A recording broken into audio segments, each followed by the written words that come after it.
Hello, everyone, and welcome to Thompson Landry Gallery in our virtual exhibit on ArtGate VR.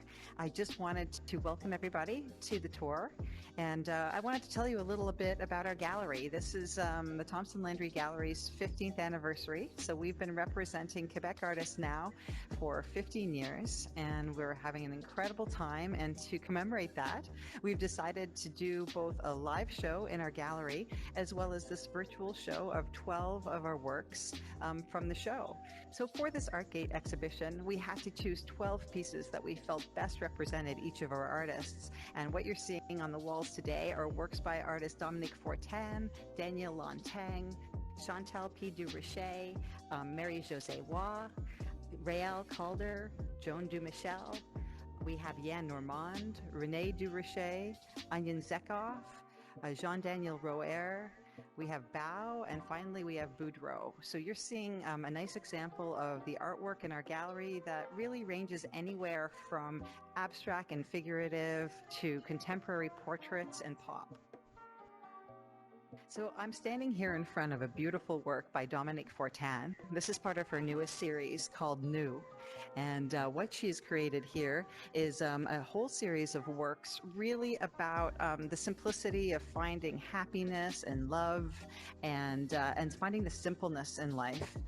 Her works are always very symbolic, and she uses birds and butterflies to show those symbols. And that to her is about transformation and metamorphosis. And here's her daughter, and her daughter is her muse. She likes to use her family in her works all the time. And this is a photograph that has been printed onto the canvas. And she's also added the gold leafing. She's added the paint. And what I love about this piece is just the expression on her daughter's face. You know, her daughter's come of age now, and she's found love. And so basically her paintings are really reflective of that. Now we're standing here in front of this gorgeous work by Danielle Lintang. It's a 72 by 72 orchid. And this actually is very much reflective of her style, which is basically taking an image of a piece and just taking the perspective and flattening it and making it sort of become a series of lines and planes of color.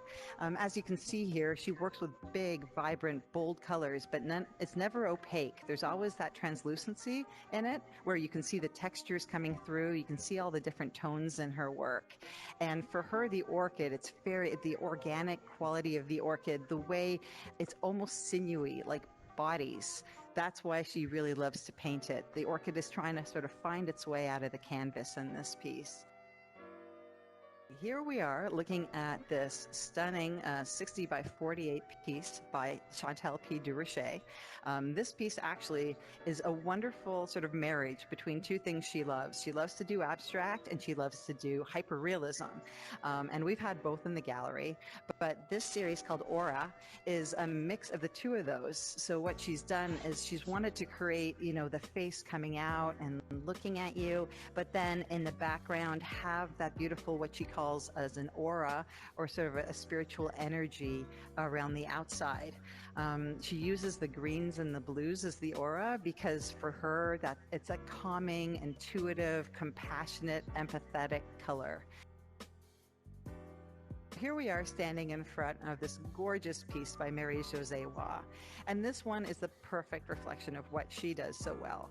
She loves to work in both 3 dimensions, the sculptures, as well as 2 dimensions, these paintings. And it's almost hard to call it a painting because what we're looking at here is there is oil, but there's also the photo transfer, and we have the grinding of the aluminum as well. And on top of that, we also have this lovely engraving that she does. It's not actually her who does that. That's actually another artist named Joan Du Maurier who does the engraving. So this is actually a work done by 2 artists, really.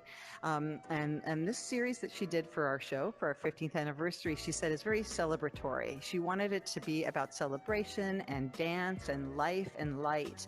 And so basically we see her sort of in a dance position. It's called Dancing with Light. And then what we have is the grinding of the aluminum being the light that's almost coming out of her. And all of her works are about motion and about strength and fragility. And that's what I love about what she does. We're standing in front of this incredible Abstracted Landscape by artist Raphael Calder. He's famous for his abstracted landscapes, and what he is inspired by is the Canadian North Atlantic coast, and that's what we're seeing here. What he wants to reflect in his works is the that relationship that the wind and the ocean have on the land, and how it's eroding away at the land, how it's leaving the salt and it's leaving the silt and the mud, and what it's leaving behind. And so what we're seeing here is, like, you have that abstracted feel of where does the ocean end and where does the sky begin. He really wanted to make it a little bit like out of focus in areas, because he wanted to leave that abstracted part to symbolize just, our future, that uncertainty about our landscape and what's happening to our landscape nowadays. So here we have a beautiful work by Joan Du Maurier. She created both abstracts and portraits for this show. And this portrait really is unique for her, because usually you'll see like the bright tones in the background, but in this one, she wanted it to feel like it's somebody kind of coming out of the mist, coming out of the darkness. The name of it is called Nouvelle Lune, and she wanted her to be a little bit more mysterious. She still used her gold leafing and her silver leafing in the background, so those reminiscence of the Renaissance that she always seems to harken back to. But what she's also done here is she just has made her a little bit more mysterious in the tones that she's used in the piece. Now we're looking at a gorgeous work by Rene Durache. This is part of her latest series, and I'll tell you a little bit about Rene. She is really very much inspired by her travels. So, her last two series were from Vietnam, inspired by Sicily. During COVID, unfortunately, she couldn't travel.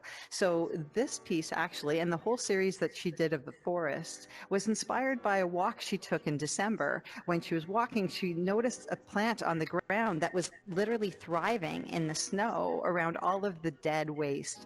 And she thought, this is incredible. They were bright, bright green leaves. So she took home these leaves and she created like these montages, these abstracted montages of the leaves that bring us to the feeling of walking in the forest.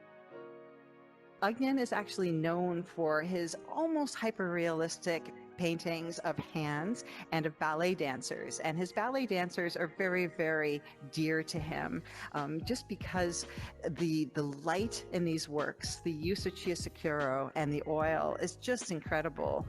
He learned how to do this in Bulgaria. That's where he was trained, but he has been living in Canada for many, many years now, and we actually got 3 of these beautiful ballet dancers for our exhibition.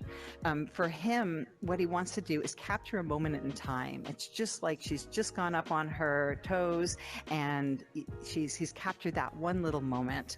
And it's also about freedom and happiness, like dancing for him is just that escape. So he really wanted to do these 3 pieces for us, just to be able to reflect that in life right now. So here we are standing in front of this gorgeous work called Anaphora 1 by Danielle Lintang. Danielle actually is originally from Switzerland, but he moved to Canada many, many years ago.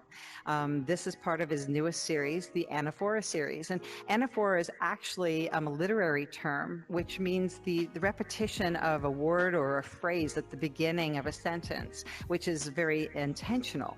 And so when you take that and you put it towards artwork, what it is now referring to is a repetition of a color or an image.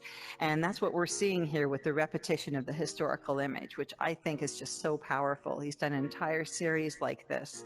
And what he's done and he's changed is just the use of those beautiful fluorescent colors with the use of a historical image like that. I think it's just so moving. And he wants you to get right up close to it, take a look at all of the details, take a look at the stenciling and the collage work, and find sort of the message in the work for yourself.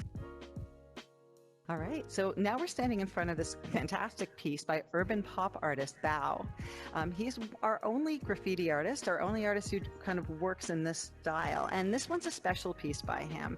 We're used to seeing him like taking Star Wars and mixing Star Wars with Charlie Chaplin or the Beatles, and mixing these icons and mixing these incredible years of entertainment together. But in this piece, what he's actually done is called the 50 Shades of the Joker, and he has taken different characters of the Joker over the years since Batman began, and he's used slices of their face to recreate the Joker. So that's why it has that kind of crazy effect. That's what he wanted. He really wanted to show the essence of the Joker, which is a little bit crazy, and by doing that, having each of those characters sort of reassembled into this face. Now I'm going to show you probably the most playful piece that we have in the show. This is by pop artist Boudreau. And Boudreau is enamored by New York City. So what we have here is we have Mickey and Minnie on Broadway. And what he's created is a stamp. And it's actually a three-dimensional cutout stamp. And on it, he's obviously featuring Mickey and Minnie having a great time in New York. And he wants to have like the hustle bustle of New York in the background. You know, he wants the graphics, he wants the advertising. And that's sort of what he pulls into his pop art that maybe other pop artists don't do. And that, you know, so you'll see like the Best Buy beside Broadway and all these things pulled together, things that remind you of going to Times Square at night and the lights flashing and the advertising going, and there's Broadway shows happening, all the things that we're missing right now. And on top of it, romance. So that's what this piece is all about. We're really happy to be able to do this show and have you here to watch us today.